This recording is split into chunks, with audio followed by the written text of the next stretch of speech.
What's up, everybody? What's up to all my co-workers? Day shift, night shift, whatever shift you work. And shout out to you. Stay safe and God bless you always. I'm so excited. This is my second nurse crime video.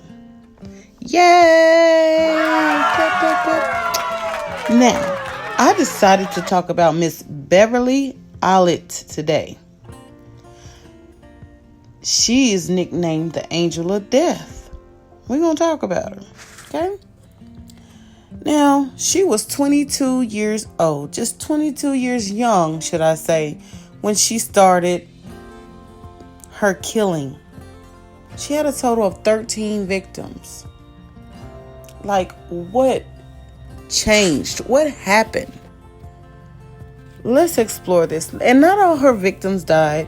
She, murdered 4, attempted 3 others, and seriously harmed 6. Now, what makes this case especially gruesome, you guys, she was a pediatric nurse. A pediatric nurse.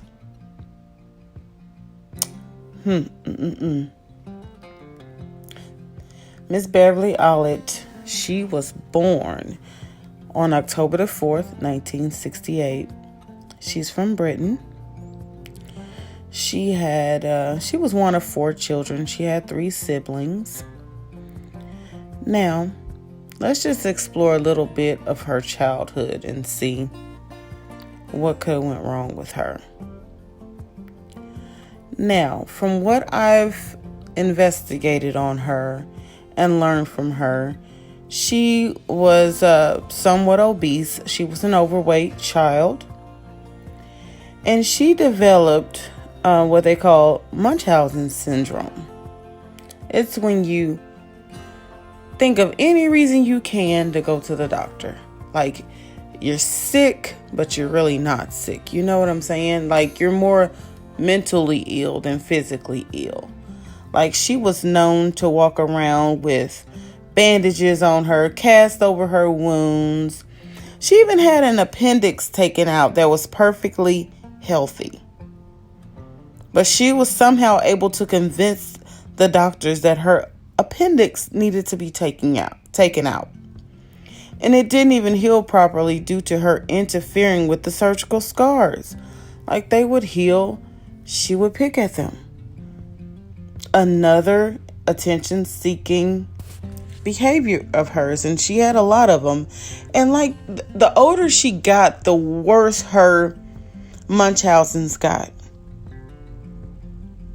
And she even had a boyfriend at one time, and he said that she was aggressive, manipulative, even faked pregnancies, even faked being the R word, before their relationship even ended. Like, she was definitely doing a lot. She was doing a lot of doctor hopping, going in and out to the emergency rooms, hospitals, doing a lot of self-harm. Like, the doctors even started catching on to her and was like, okay, we got a Munchausen's case.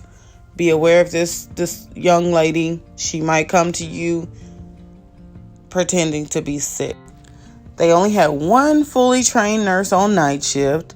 And of course, guess where Beverly went? To the night shift. Why do they keep making us night shift nurses look bad? We are not all like this. We actually love and care for our patients and tend to them like we're supposed to. Why are all the serial killer nurses turning up on the night shift? I guess because, only rational thing, less faces there, management is not there, no extra eyes, basically. Anywho, so she starts there, and then she almost wastes no time, like I said, to get started. Her first victim was 7-month-old Liam Taylor. So sad that, God, children. She basically, she gave Liam Taylor a large dose of insulin. Little Liam came in with a chest infection. They called it bronchiolitis. She was choking during her feeding. Well, let me go back. First of all, when she was admitted, Beverly was able to persuade her parents to go home and get some rest, kick your feet up. She's in good hands. But somehow during that first day or the first few days that the baby was there, she vomited and started choking during her feeding. So the parents got more worried and they stayed the next night. The mom was tired. She did go to bed early, and the father showered and he went and checked on Liam and saw that a nurse was with him. I'm pretty sure it was Beverly. Probably saw a nurse was with the baby, and he was like, okay, I'm going to go to sleep. Somehow in the middle of the night, something happened.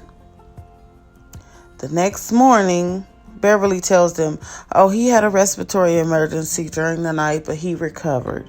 The parents are not knowing that she was tampering with this child. But either way it goes, little Liam ended up being murdered from the overdose of insulin. Sad. Her second victim was 11-year-old Timothy Hardwick. Timothy Hardwick came into the hospital with epilepsy and cerebral palsy. Now, something ended up happening and Timothy stopped breathing. But ultimately, his death was blamed on his epilepsy. Of course, she would call the emergency response team and they would come and try to revive these children. They found him, when the emergency team arrived to him, he was pale and blue and they were unable to revive him. And they, no suspicions yet. Nobody's suspicious of her that she's the one that's with these children when they have something that happens to them. But I digress. And this is all within 59 days. 59 days, that's what, 2 months, basically? 30 days in one, that's 2 months that she murdered 4 children. Like, this woman was out of control with it. Wow, out of control. So then she goes right to her next victim, Kayley Desmond. Kayley Desmond was admitted into this hospital with a chest infection as well. And I think all of this was around March. And I know children usually have an increase in chest infections, upper respiratory infections around this time. So that's not unusual. A lot of children come in with RSV, pneumonia, a lot of different chest infections around March. So Kayley had an unexpected heart attack. A baby having a heart attack. Left brain dead. And so when they did I believe they did a CT on little Kayley, and they noticed the air bubble, like they noticed the needle mark on the x-ray. And it was an air bubble inside this baby. So now they're starting to think like, okay, something is not right. This was intentional. There's no reason this baby should have a puncture mark under the armpit.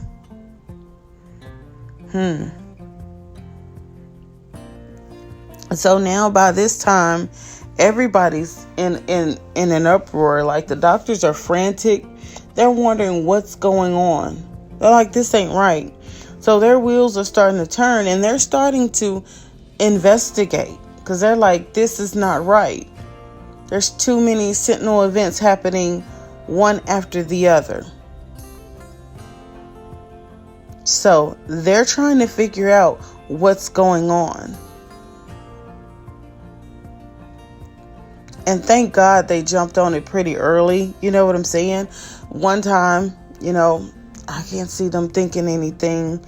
2 times, okay, they're probably like, okay, what is going on? But the 3rd time, they were like, okay.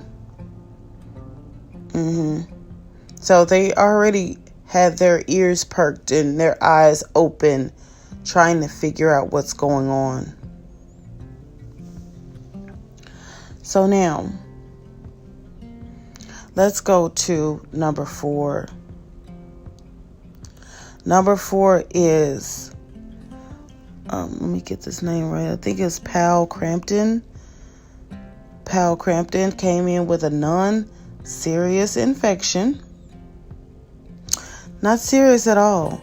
And just before this 5-month-old was going to be discharged, of course, there you go. Beverley Allitt started taking care of him. And you guessed it. He started getting worse. Blood sugar levels started dropping. Response team came. Beverly was like, oh, this child is not doing well. Response team came in, realized that he was near coma on 3 separate occasions now. And they noticed his blood sugar was low. They bring it back up. His blood sugar was dropped. Playing games. She was playing games with them. Like it's her against the emergency response team. This woman was nuts. She was nuts. Those were her 4 victims. And she had, like I said, she seriously harmed 6 people. And 3 of them were near deaths. I couldn't believe it. Like I noticed a lot of these nurses have mental health issues. Serious mental health issues. That is scary. It really is. So 5-year-old Bradley Gibson had an unexpected cardiac arrest, but the emergency response team was able to save 5-year-old Bradley. And guess what? Beverly was there, no doubt. And I'm pretty sure she didn't even realize they had an investigation going on, and they're zoning in on her. But she probably was so busy and scouting out her next victim, she didn't even realize it. So then, okay, Bradley survived. Thank God. Then we have 2-year-old, Yik Hung Chan. Yik Hung Chan was in the hospital, ended up turning blue and appeared in distress. They blamed his symptoms on a fractured skull after a fall. That child survived. Then she goes to the twins that were admitted, Katie and Becky Phillips.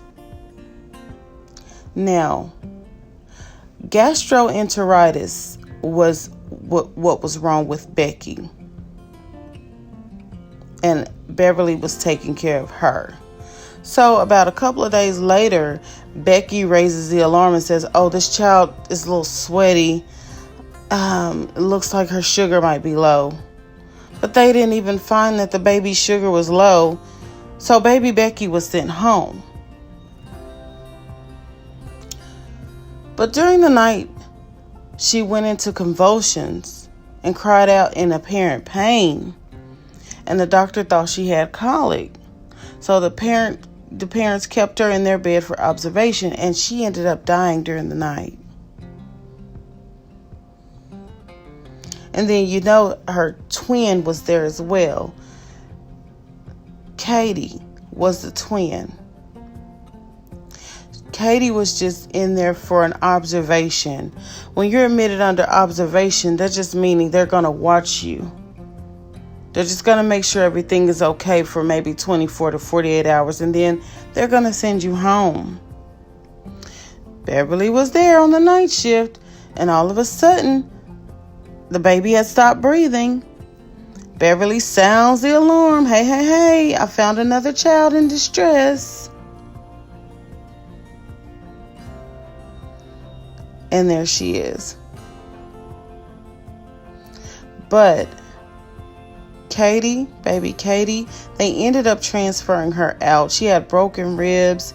She had suffered a serious brain damage as a result of her lack of oxygen. So they ended up sending her out to another hospital to a higher level of care. Like this woman, wow. This woman was nuts, y'all. And it's very sad. But I wanted to talk about her. And she did have other victims, like I said. But they did survive. Her last victim ended up being 15-month-old Claire Peck on April the 22nd of 19. But,